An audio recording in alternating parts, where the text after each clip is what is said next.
오늘 말씀은 마태복음 2장 1절로 12절 말씀을 통해서 그리스도의 별을 찾아온 사람들, 이 주제로 함께 나누겠습니다. 우리는 누구나 다 각자의 믿는 종교가 있을 것입니다. 이 세상에는 많은 종교들이 있어요. 기독교, 천주교, 그 외에 많은 종교들이 있어요. 예수라는 이름을 표방해서 만들어진 신천지라든가 많아요. 구원파도 있고 이단들이 많아요. 그분들이, 그 종교들이 다 예수라는 한 사람을 가지고 서로 내가 믿는 예수가 진실이다, 구원해 주다라고 말들을 해요. 지금으로부터 한 10몇 년 전이죠. 박근혜 대통령 때 유병원이라는 이단자가 세월호 사건을 일으킨 자인데, 그 자가 종교를 만들었는데 그게 바로 구원파죠. 그런 종교들, 사이비 종교들이 많이 생겨났습니다. 과연 우리는 어떤 기독교의 구원자를 믿느냐, 오늘 말씀을 통해서 한번 보기로 하겠습니다. 마태복음 2장 1절에 보니까 한편 헤롯 왕 시대에 예수님께서 유대의 베들레헴에서 태어나심에 보라, 동쪽으로부터 지혜자들이 예루살렘으로 와서 2절에 이르되 유대인들의 왕으로 태어나신 분이 어디 계시냐? 우리가 동쪽에서 그분의 별을 보고 그분께 경배하러 왔노라 하니. 뭐래요? 2절에 그리스도의 별을 보고 찾아왔대요. 그리스도의 별을 보고 동쪽에서 유대인들의 왕으로 태어나신 분이라는 거예요. 유대인의 왕으로. 유대인의 왕. 이 시기가 우리 늘 얘기하죠. 구약과 신약이 나눠지는 그 시대, 암흑기라고 그래요. 암흑기.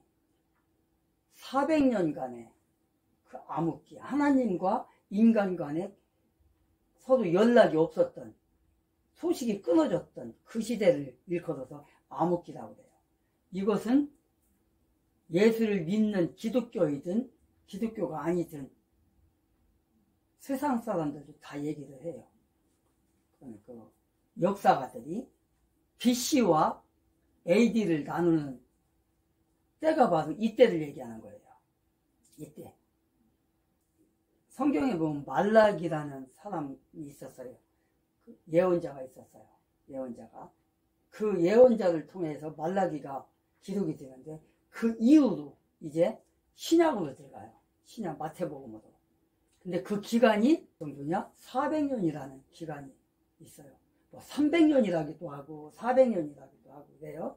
400년으로 보는 게 역사적으로 그래요. 어쨌든 그 암흑기 안에 어떤 일들이 벌어지냐면, 세상에서는 정말 예수님 오기 전에는 전쟁들이 많아요. 전쟁들이. 그 암흑기 기간 동안. 그 기간에 100년 기독교, 그 천주교로 봐야죠. 기독교로 보기보다는 천주교. 100년 전쟁도 있었고, 여러 전쟁들이 많아요. 마카비 전쟁도 있고, 별의별 전쟁이 다 있어요. 그게, 그 기간이 바로 암흑기예요. 그게 신구약 중간사라는 것인데, 그 시기에 이때가 헤롯이라는 이 사람이. 그래서 우리가 기독교인이든 천주교인이든 불교인이든 어느 그 교간에, 이거는 역사에서 우리가 배우는 거예요. 교과서를 통해서 배우는 거예요. 이거를. 그 당시에 동쪽으로부터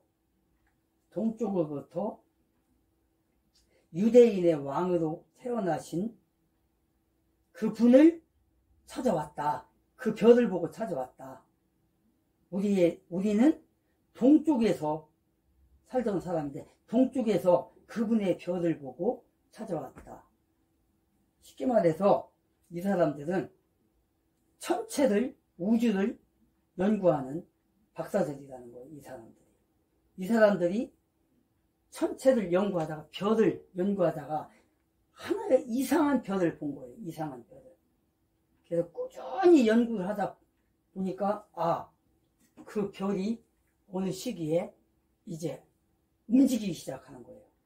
그러니까 이 사람들은 성경도 잘 아는 사람들이죠. 이 사람들이. 그러니까 이거는 저 별이 움직이는 거 보니까 이제 이 세상이 이제 변하겠구나. 저 별을 한번 따라가 보자.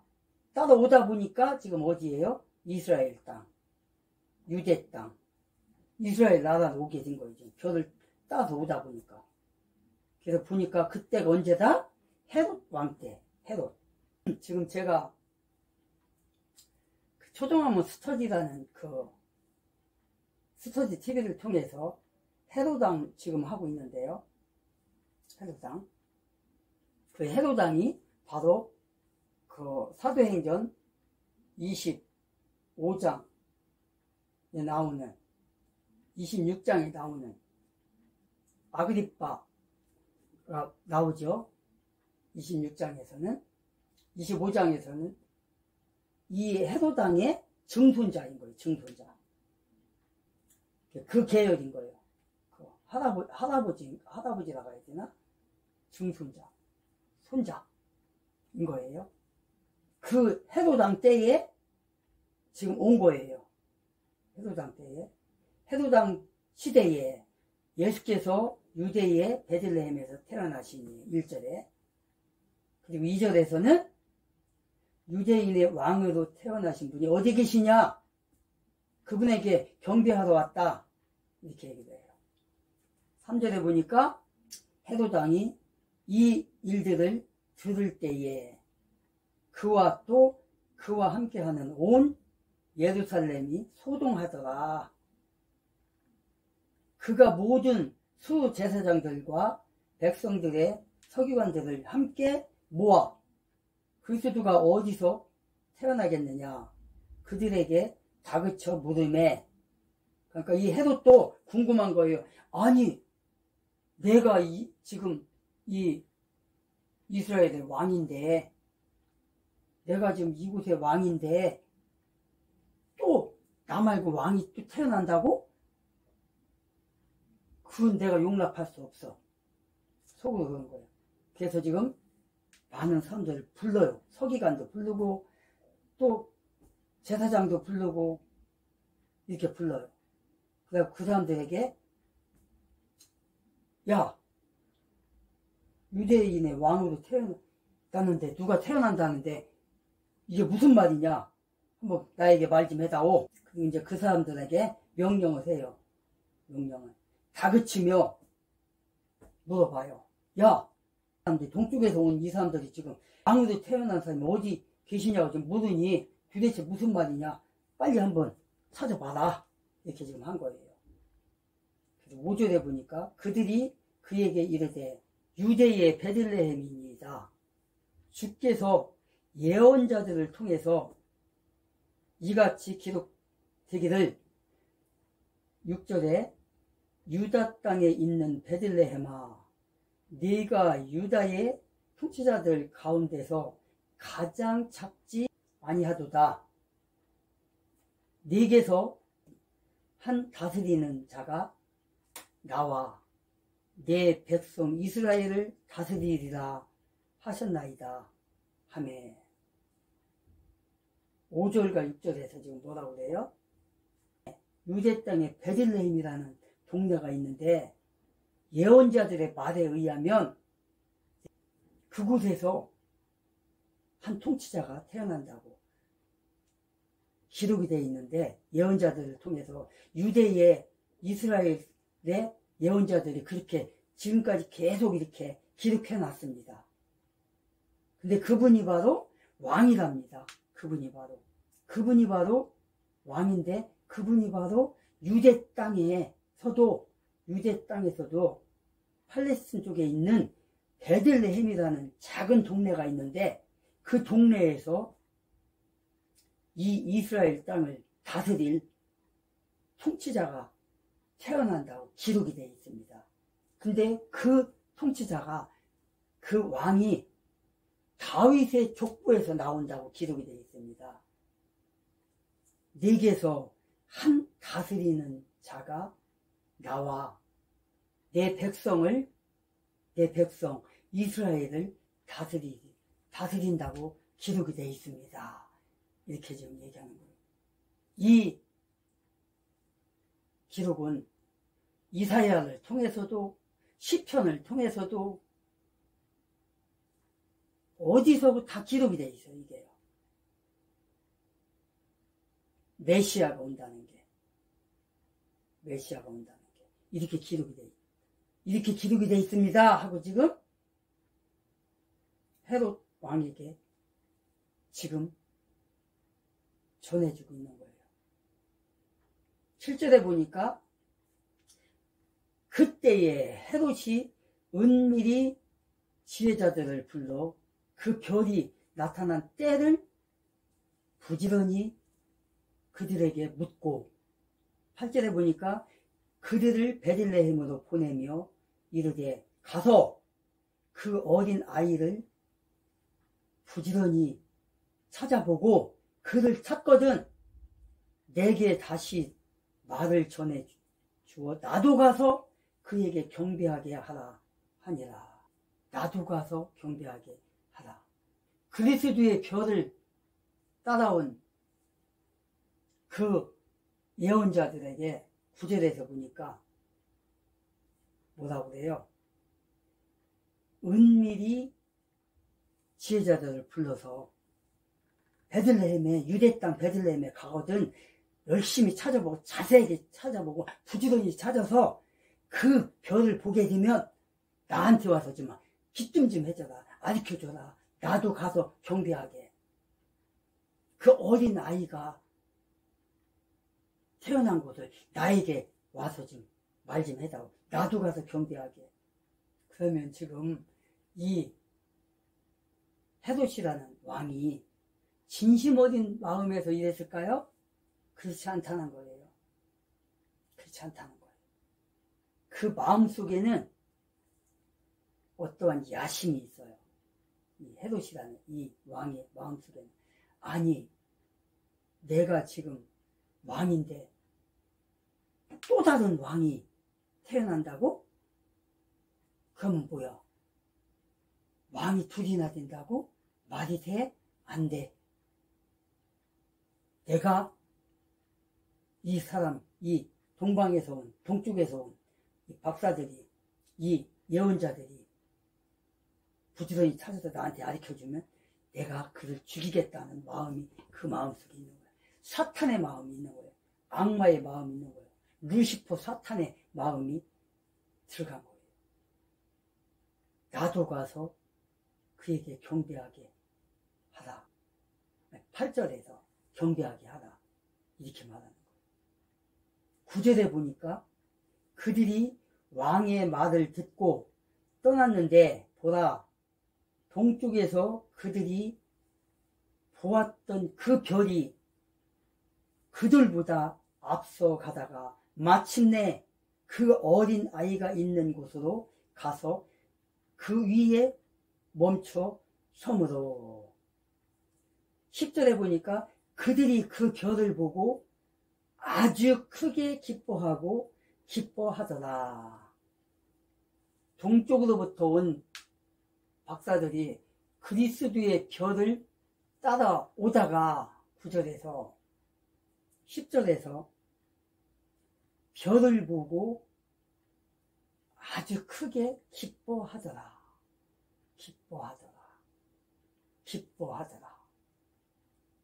얼마나 기쁘겠습니까?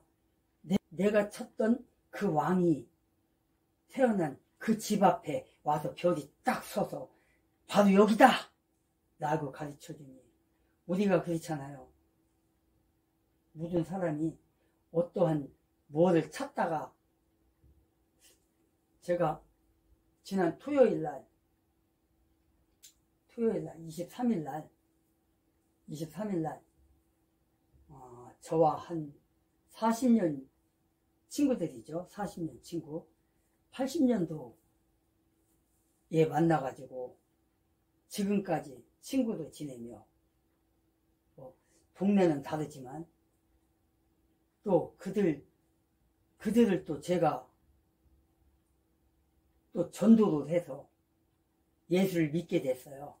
예수를 믿어서 지금 어디야 수유리 번둥 그쪽에서 40년이 지난 지금에 그 안수 집사가 돼서 지금 잘 섬기고 있어요. 잘 섬기고 있는데 그 두 친구는 항상 1년에 한 번씩 꼭 만나요. 만나서 식사도 하고 차도 마시면서 이렇게 하루를 보내거든요. 지난 토요일날 23일날 용산에서 만나서 이제 식사를 하려고 어떤 식당을 막 찾으러 다녔어요. 근데 이제 나는 그 용산역에 가면 그 위에 3층 이상 저 위로 올라가면 그 CGV 있는데 아이파크 거기 가면 그 음식점이 참 많아요. 알잖아요. 여러분들도 그 뭐 7층 6층인가 7층인가 가보니까 뭐 이렇게 많은 그 식당가가 엄청나더라고. 또 생겼더라고. 그전에 그런 게 없었는데 생겼더라고요. 거기서 이제 먹고자 했는데 그 두 친구는 그 중에서 또 한 친구는 또 이런 쇼핑몰이 아니라 이런 거리에 있는 상가에 있는 이런 데서 식당에서 이렇게 먹는 걸 좋아해요. 푸짐하게 이렇게 해서 삼겹살이라든가 뭐 오리탕이라든가 뭐 닭볶음탕이라든가 이런 거 하는데 백화점 같은 데서 하는 것보다는 그런 쪽을 좋아해요. 그러다 보니까 여기서 먹지 말고 밖에 나가자. 내가 날씨가 춘데 했더니 나가자고. 그래가지고 이제 그 삼겹살을 먹자고 해가지고 나갔어요. 날씨는 춥고 식당을 찾으러 다닌 거예요. 그때가 오후 12시 오전이죠. 오전 12시니까 12시에서 12시 반 그 사이였는데 춥기는 하지 막 돌아다니면 막 이렇게 찾다가 한 군데를 찾았어요.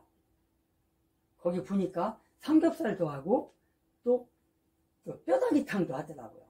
그 식당을 찾으니까 얼마나 기뻐요. 처음에 찾았던 데가 있었는데 그 친구가 먹자고 했던 데가 있었는데 어떤 건물에 이름을 상가 이름을 보고 근데 가보니까 문을 안 열었어요.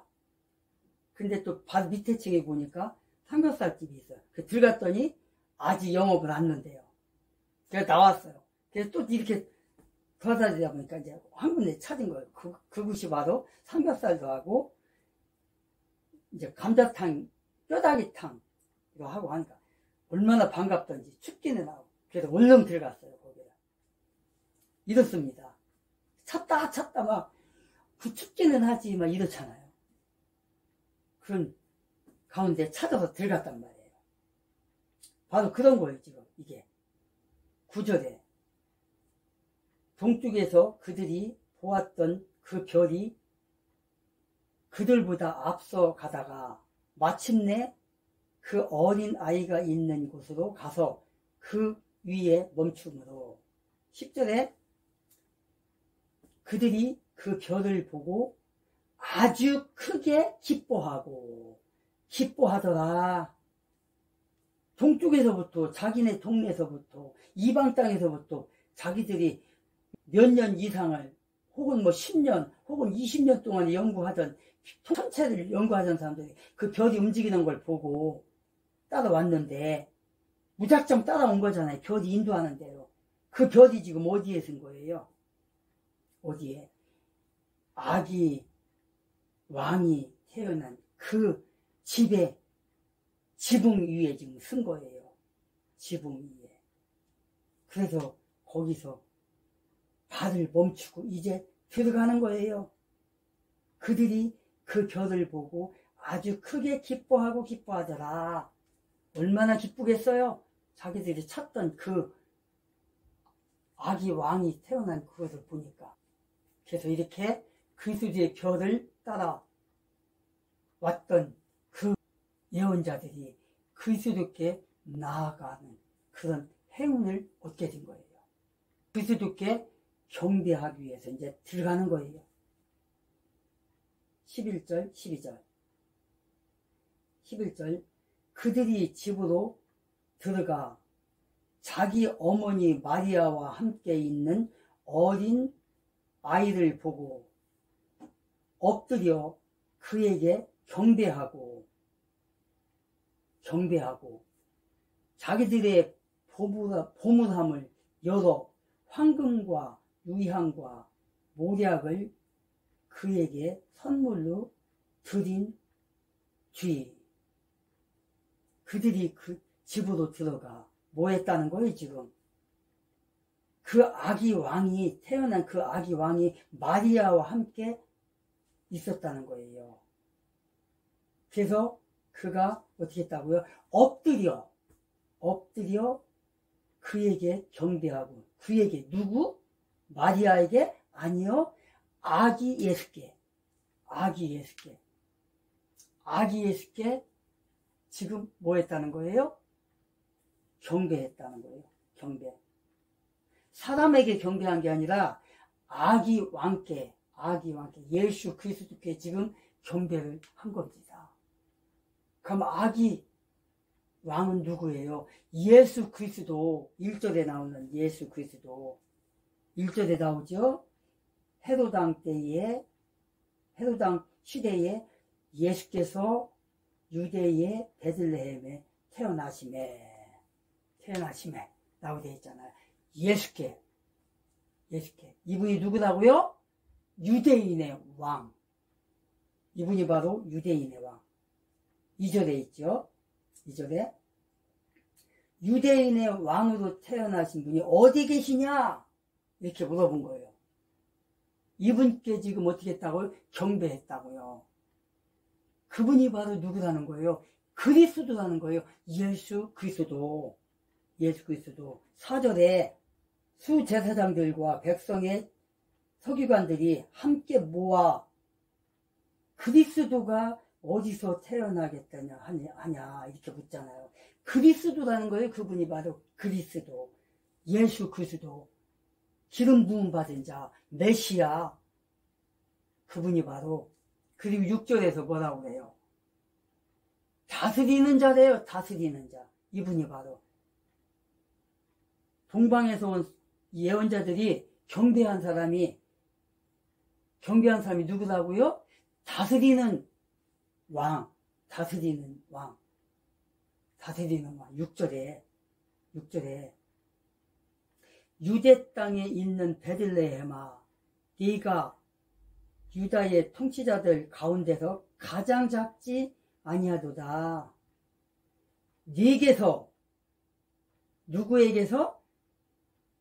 유대 땅 베들레헴에서, 그 동네에서, 네게서 한 다스리는 자가 나와서 내 백성 이스라엘을 다스리리라. 네게서 베들레헴 땅에서 네게서 그 말인 거예요. 지금 다스리는 자. 그래서 베들레헴이라는 그 동네가 작지 않다는 거예요. 그래서 네게서 작은 땅이지만 큰 다스리는 왕이 여기서 태어난다. 그래서 너는 결코 작지 않다. 그 말인 거예요. 그 말인 거예요. 지금 다스리는 자.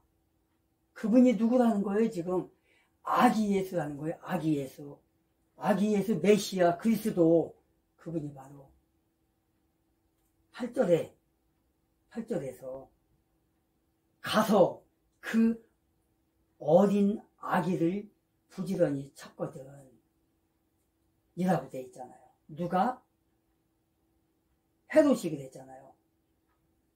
가서 그들을 베들레헴으로 보내며 이르되 가서 그 어린 아이를 부지런히 찾거든 나에게 와서도 가르쳐 달라. 나도 가서 경배하게. 누가? 헤로도 아니. 지금 그런 거잖아요. 그 어린 아이, 어린 왕. 지금 그런 거예요. 근데 이분이 바로 누구라는 거예요? 이분이 바로 이스라엘 땅에 왕으로 오신 그 예수, 유대 땅에 베들레헴으로 오신 예수, 이 세상 만방에 이 지구의 모든, 우주의 모든 왕이 되실 분이 바로 지금 베들레헴, 유대 땅 베들레헴, 유다 다윗의 성 베들레헴, 이곳에서 지금 태어난 거예요. 11절에서 뭐래요? 11절에서 하반절에서 경배하고 자기들의 보물함을 열어 황금과 유향과 모략을 그에게 선물로 드리니라. 드린 뒤에 라고 되어 있어요. 이 선물은 또 뭐냐 그럼? 이 선물이 중요한 겁니다. 이 선물이 뭐를 상징하는 겁니까? 지금 이 선물이 황금, 유향, 모략, 이 선물을 드렸다고 지금 기록하고 있어요. 이 선물을 드렸다고. 이 선물은 황금과 유향과 모략. 황금이 뭡니까?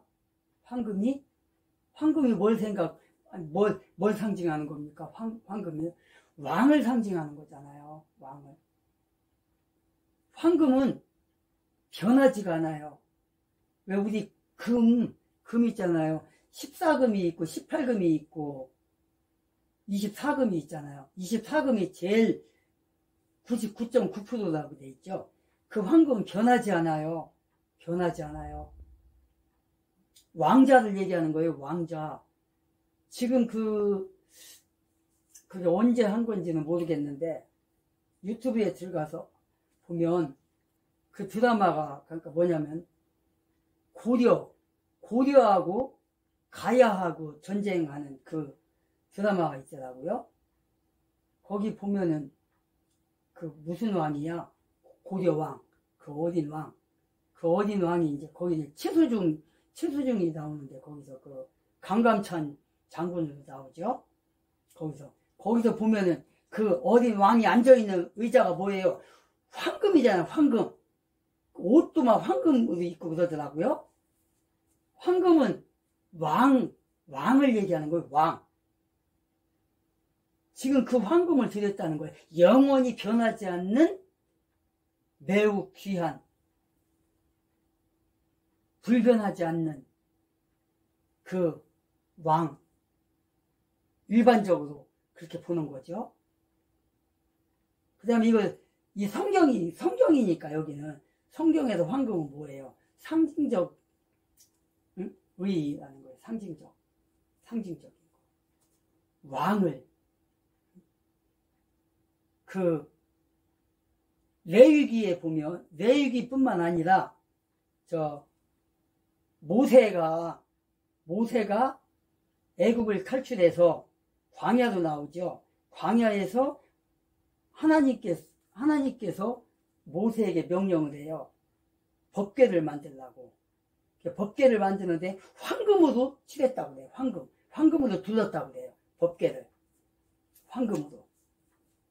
그리고 열왕기 거기에 보면은 솔로몬 왕이 성전을 져요.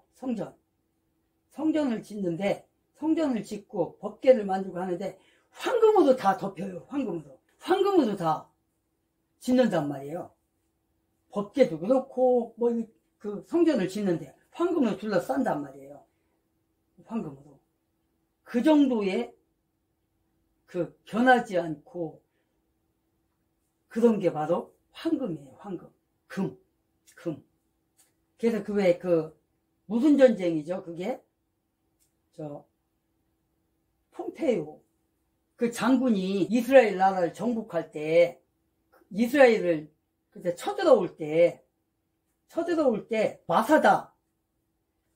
마사다에서 이제 마사다를 공격할 때 마사다의 그 유대인들이 최후의 땅을 지키죠. 결국은 이제 거기 선지자라고 하죠. 지도자에 의해서 이제 다 이제 죽잖아요. 거기서 다 죽여요. 죽이고 나서 그 다음에 이제 그 성전을 다 때려 부신단 말이에요. 이스라엘의 성전을. 왜 때려 부셔요? 그때 때려 부시는 이유가 있어요. 금을 찾기 위해서. 이스라엘 성전을 질 때, 제2성전이죠. 그게 부서진 게. 그 성전을 질 때 금으로다가 우리가 왜 집 질 때 지금이야 뭐 철로다 이렇게 하지만 그전에는 벽돌 하나 놓고 거기다 쇠면을 깔고 양쪽으로 해서 또 벽돌 놓고 이런 식으로 하잖아요. 이스라엘 나라가 그 성전을 질 때 그 사이사이에 금으로 다 했단 말이에요. 그래서 성경에 보면은 그 예언을 하잖아요.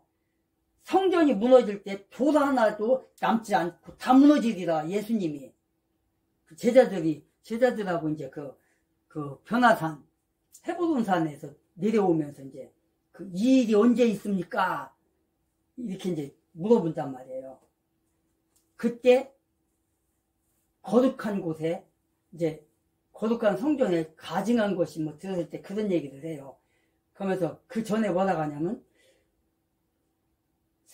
저 아름다운 성전을 예수님께서 가르치면서 저 아름다운 저 성전이 돌 하나도 남지 않고 다 무너지리라. 그렇게 예언을 했단 말이에요. 그렇게 하고 그 성전이 65년에서 70년 그 사이에 다 무너져 버린단 말이에요. 그게. 근데 그 무너진 게 왜 그래요? 로마에서 그 군대가 쳐들어가고 다 이스라엘을 정복할 때 성전을 다 무너뜨려요. 그래서 그 금을 빼가기 위해서. 그리고 성경에 보면은 왜 그런 말 있잖아요. 아이벤자가 어쩌고저쩌고 하는 거 있잖아요. 그게 왜 그 예언이 나왔냐면 아이벤자가 도망도 못 가고 이렇게 할 때 그때 당시에 금을 숨기기 위해서 막 먹어버렸단 말이에요. 그거를.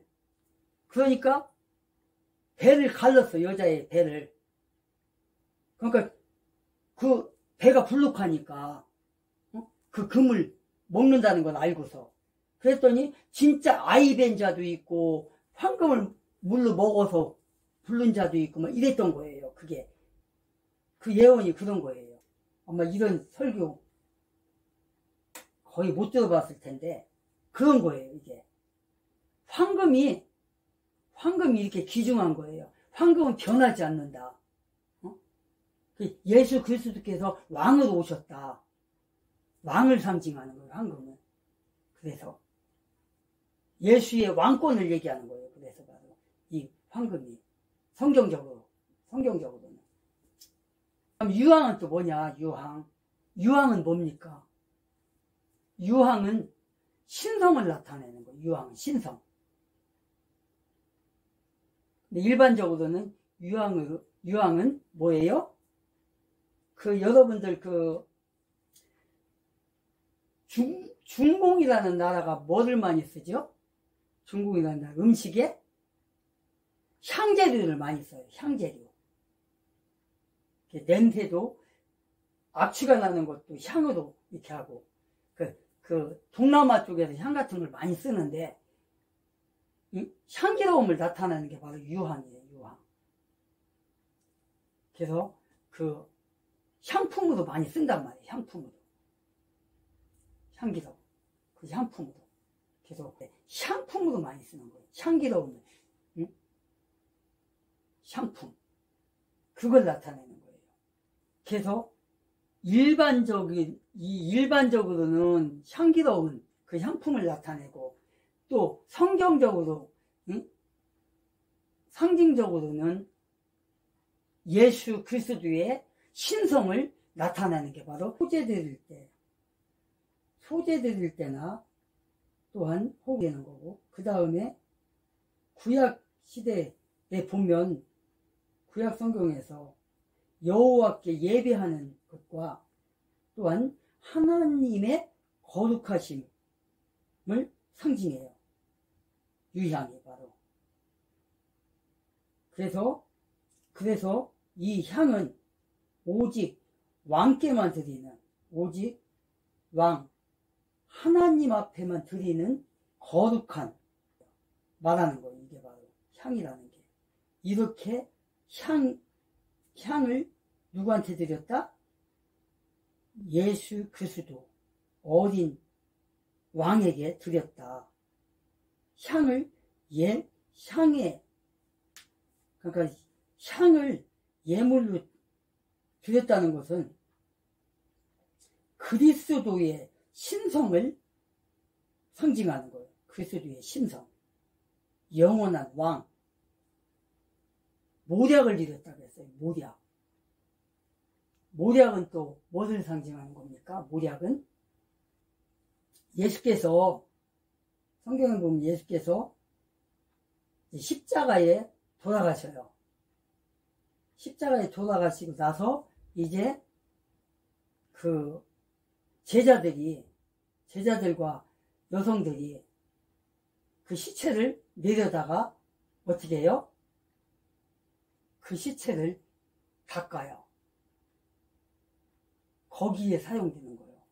시체를 염하거나 부패를 막는 그 모략. 그리고 이 모략은 부패를 막아주고 그런 식으로 사용되는 게 바로 모략입니다. 모략. 예수의 순환과 대속의 죽음. 대속의 죽음이라는 게 뭡니까? 대속의 죽음. 이 세상에 태어나는 모든 인간은 다 죄인으로 태어나요. 마귀의 종으로 태어나요.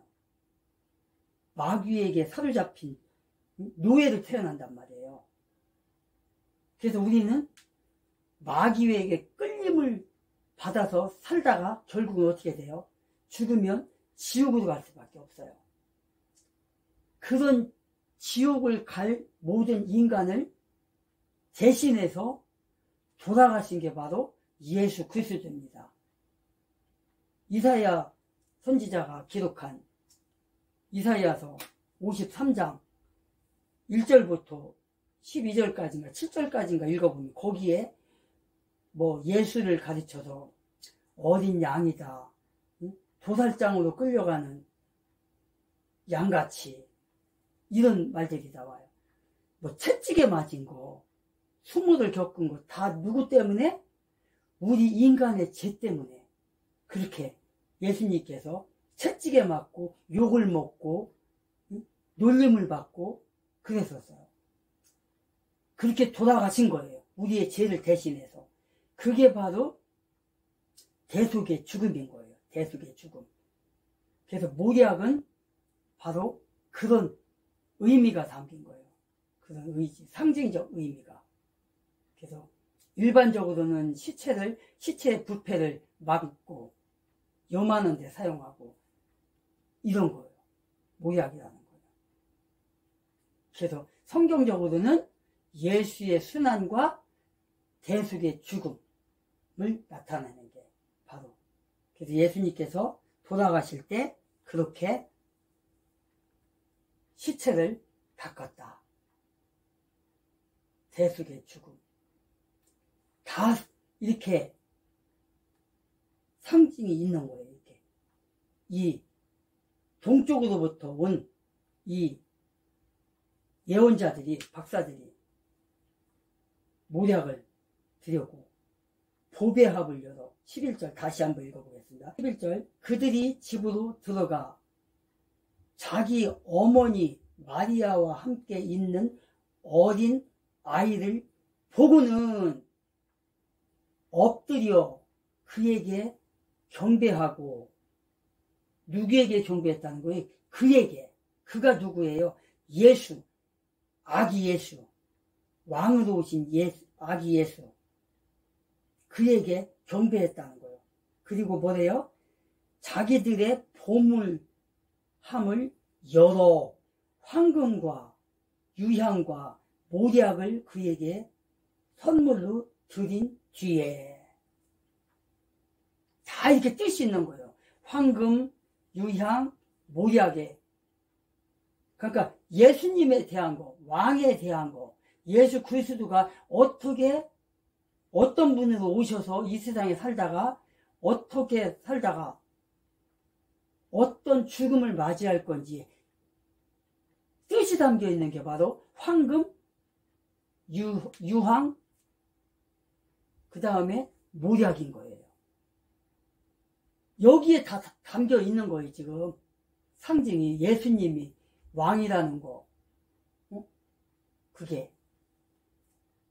그 다음에 예수님은 신이라는 거, 하나님이라는 거. 유황이 바로 그거예요. 유향.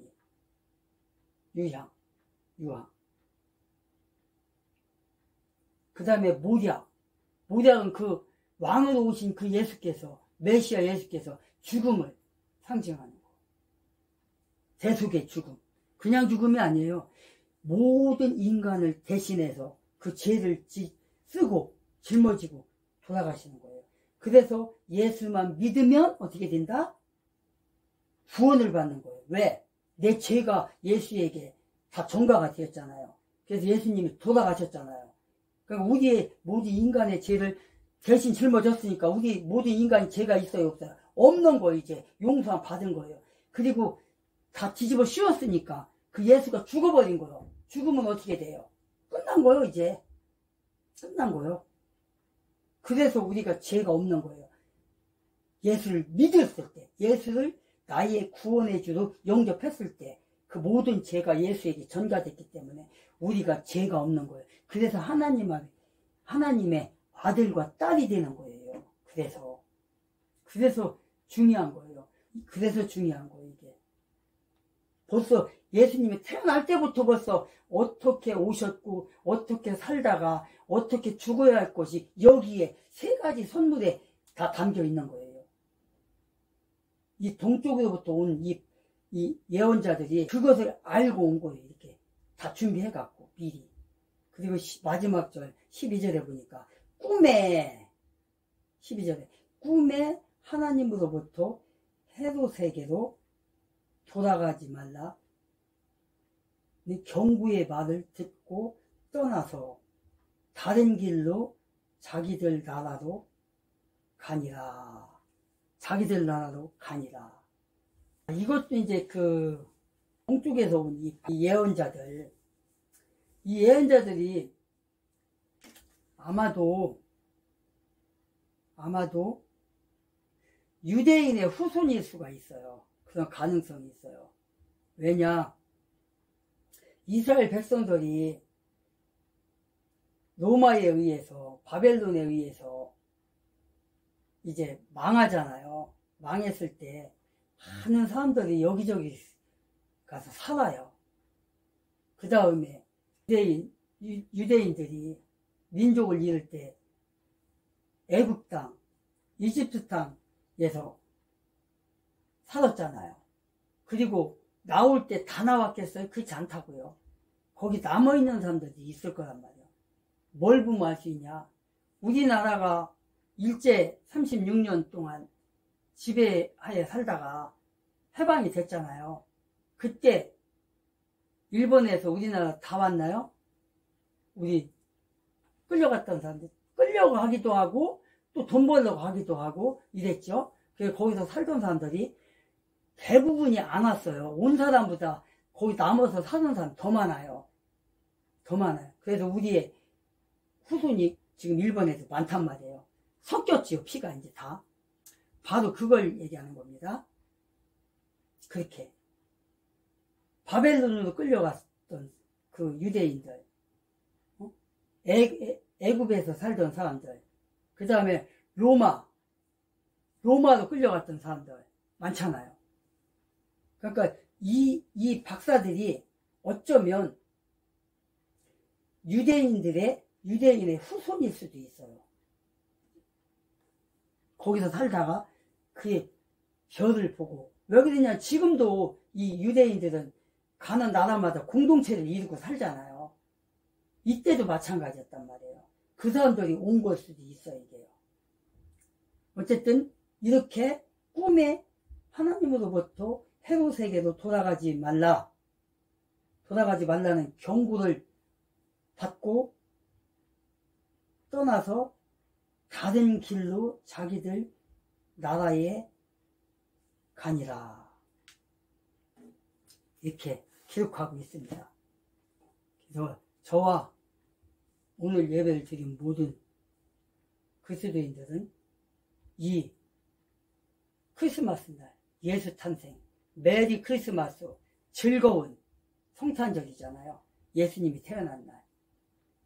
그날을, 오늘은 온전하게 기도하며 말씀을, 이 부분을 사도행전 2장에도 나오고요.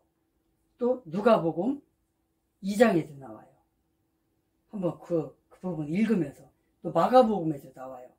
그 부분을 다시 한번 읽어보면서 정말 예수님의 탄생, 아기 예수의 탄생이 이렇게 귀중하고 이렇게 우리의 구원을 위해서 오셨구나. 이것을 기억하면서 다시 한번 의미를 생각하면서 하루를 보내는 저와 여러분들의 되기를 주 예수의 이름으로 축원합니다. 기도합시다.